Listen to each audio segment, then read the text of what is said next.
Pomáha terapia preprogramovať nervový systém? Áno, ale len čiastočne. Neurobiológia hovorí niečo silnejšie. Vždy, keď vyhráš pod tlakom a kritickými očami, mozog ťa obmení dopamínom a testosterónom a ukotví odolnosť do tvojho tela. Inými slovami, nezlomiteľnosť nie je myšlienka. Nezlomiteľnosť je biológia. Ako to funguje?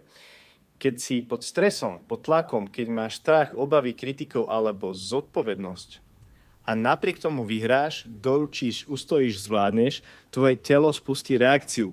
Dopamín, dokončil som to. Testosterón, som silný, kompetentný a schopný. A mozog si uloží nový program. Keď čelím tlaku, zvládam to. Som typ človeka, ktorý vyťazí, aj keď je ťažko. Toto je doslova prepisom nervového systému. Slova versus skúsenosti. Rozprávať o strachu ti dá pochopenie. Konfrontovať strach ti dá silu. Sediac na gauči môžeš odváhať čítať knihy a odvaha vznikne až vtedy, keď urobíš prvý krok, aj keď sa bojíš. Psychológovia hovoria tomu evidence-based identity, teda identita postavená na dôkazoch. Identitu nezastavíš tým, že o sebe hovoríš, kto si. Identitu staviaš tým, že zbieraš dôkazy. Biblia to hovorí inými slovami.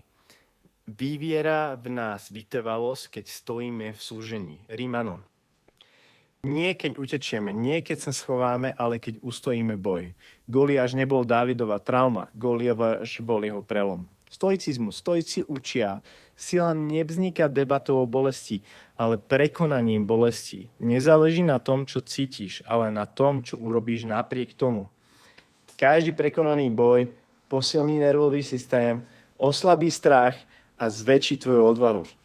Opakované mikrovýhry pod tlakom spôsobujú, že kortizol, stresový hormón sa znižuje, dopamín a testosterón sa zvyšujú, prepojenia mozgu sa menia, strach prestáva veriť a odvaha sa stáva automatická. A to nie je motivácia, to je neurochemická evolúcia.